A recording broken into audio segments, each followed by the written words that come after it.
First time a Democrat has been reelected since Franklin Delano Roosevelt. It was Bill Clinton, and Barack Obama is going to be the other Democrat.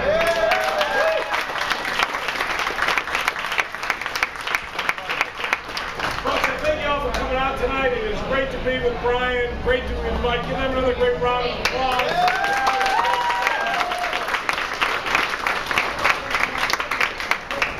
We got an important election, and we're asking all of you, and Dems in charge of the program, we need you to make some phone calls. That's why you're here tonight. So we're going to try and make 1,000 phone calls tonight. I want to talk a little bit about what I think are important talking points for you, because this is a critical election. I've been involved in politics a long time.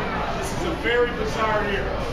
I start out with, first of all, we ought to be on the offensive. This idea that the Democrats have been human pinatas for 2 years absolutely drives me crazy. We have done everything that we said we would do to the voters and more, and we've allowed the Republicans to define us. We got to stop it, folks. We have 13 days to make sure we don't allow these Republicans to get their false messages. President Obama said he was going to do health care. Just talk about health care. Everybody talks about it. And you know what? I say to the Democrats, many of you have been on television a lot recently, I've said to all of them, you pushed health care, it was our top agenda. Why aren't you talking about it? So get out there and defend what you did and you're proud of it.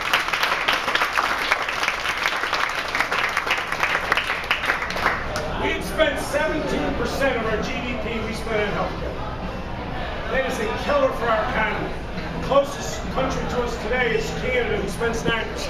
We had a horrible delivery system. We were spending more than anyone else. It wasn't working. We had 38 million Americans in this country that had no health insurance. And when they went to an emergency room, guess who paid for it? You did. The system didn't work. Now, what happened before Barack Obama passed health care? Under George Bush, every 2 years, the premiums were doubling. Costs were out of control. People were having to lay people off because they couldn't afford their health care costs. And the year before President Obama became president, 5 million people were thrown off their insurance rolls by private insurers. And where did they go? 3 million onto Medicaid.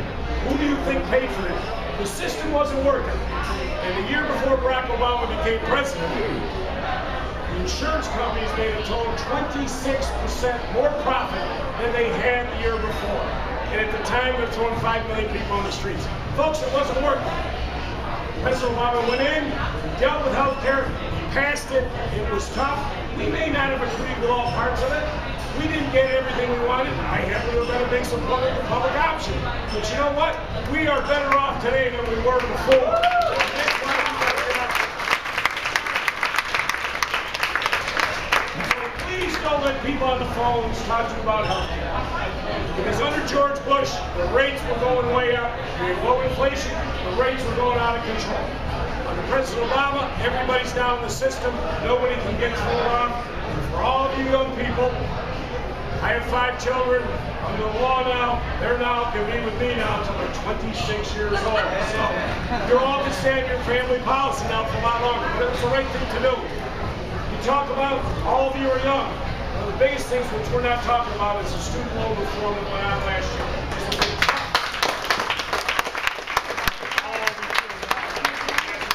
The Republicans said they wanted to repeal health care and they wanted to repeal the student loan reform. What did student loan reform do? As you all know, it got rid of the middleman. No longer. You now deal directly with the government on these loans. It saves you and the federal government over $60 million. You now will get a loan for 20 years at a fixed rate so that you no longer can have these rates go out and you therefore are going into bankruptcy. The Republicans want to get rid of it. So all you young people here, you want to be, this is what we have done. This is something tangible that the Democratic Party has done in past. George Bush didn't want to do it. Republicans want to repeal it. And the most important thing, I think, are jobs. We've passed the stimulus, and we're going to hit you on the stimulus. Let us be crystal clear. Take the numbers today. Take TARP. Right now, they say of all the TARP money we spent, we're going to get every penny back. In the worst case, we only lose $50 billion, which out of a $14 trillion economy is less than 1%. The stimulus. 95% of Americans got a tax cut with that stimulus bill. We kept firefighters, police officers, nurses, doctors. make money on this stimulus bill. It's important because if you look at the auto industry, they wanted to do, if you didn't do it, over 1 million people, 350,000 auto workers, 650,000 suppliers would have been thrown on the street. And today, we're going to get all our money back, and those 1 million people are still working.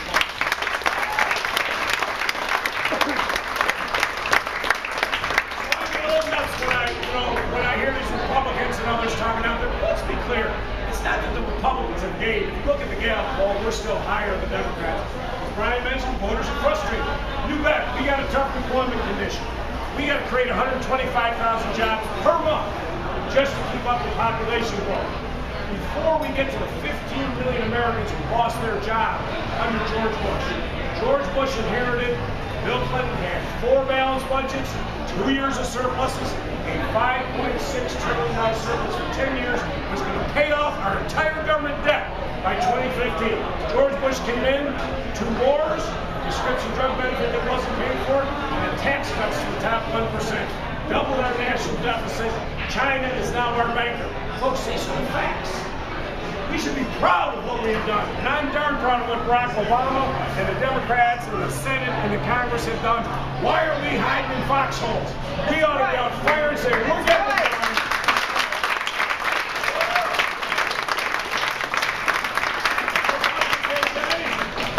it done. They put out a plan the other day. Y'all saw that plan? It was attacked by the conservatives. Tom Davis, who former member of Congress, was a very effective member of Congress in North Virginia. What did he call the Republican agenda? Dog food. This is coming from their own Republicans. This is a choice election, folks. Here's what we did. Here's what we've done. Here's what we did. And here's what Republicans want to take. They don't want the $50 billion for manufacturing. They don't want clean technology. They want to get rid of student loan reform. They want to get rid of health care reform. This is about your future, folks. Now, I feel pretty good about where we are. I think we're going to keep the Senate. We got some tough seats. We got Indiana probably in tough shape, North Dakota, Arkansas. Once you get past that, you saw the poll out today. Joe Sestak, Pennsylvania, within 2 points in Pennsylvania. Jerry Reed's now up 2 points out in Nevada. Barbara Botts up 5 points in California. Panama up 5 points in Washington. So I feel pretty good about the Senate. Now the Tea Party has helped us. It's taken moderate Republicans and it's shoved them to the right. It's taken right-wing Republicans and shoved them off the cliff. They have nominated candidates, and I am not going to make any of this up. Now, we didn't have a shot at winning Delaware, but that was tough. Vice President Biden's son decided not to run Attorney General Joe Biden, served in Iraq in the Great Resident. He didn't want to run against Castle, former governor, congressman. He ends up losing to Christine O'Donnell. Now, I don't know if you're into witchcraft and all that. And if you are, that's fine. And that's now a seat we'll win. We got Miller up in Alaska who thinks that unemployment compensation is unconstitutional. Now, I'm not making that up. He obviously hasn't read the Constitution. We have a gubernatorial candidate in Colorado running against our guy Hickenlooper. Hickenlooper put bike paths in. Great thing to do. Get people out of cars. Getting people out of cars, getting them walking and all that. He said the other day in a debate that these bike paths were part of the UN conspiracy to have sovereignty over Colorado. I cannot make this stuff up. So I think what's happening with voters, and this is why your calls tonight are so important. I think people are saying, yeah, I'm mad. I sent a message. But now I'm a little bit worried. Do I want to wake up on November 3rd and I've got these folks who privatize Social Security, get rid of Medicare and Medicaid, who believe that living compensation is unconstitutional, who partake in some very unique, crazy things, whatever? No, of course not. So I think we have an opportunity over the course of the next, it'll be 2 weeks to make a difference in this election. But it's about your future. We got to create jobs in this country. It's important. We need green jobs. I don't know if you saw me and Sean Hannity the other night. I went on. As you know, I'm now chairman of a big electric hybrid car company. Brian, you'll love my electric cars. They'll be great. Plugging in and going. But the one company I bought, as you probably read the Business Week this week, I went to China, one of their biggest electric car companies, and I'm moving that company from China to the United States of America.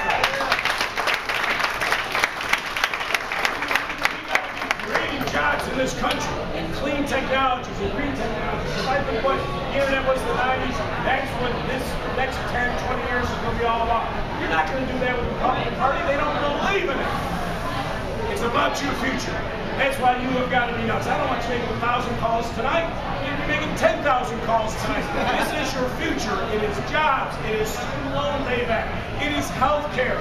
It's everything that you folks care about. And if an old guy like me is passionate about it, you folks ought to be really passionate about it. It is important for us. And in the House of Representatives, you know,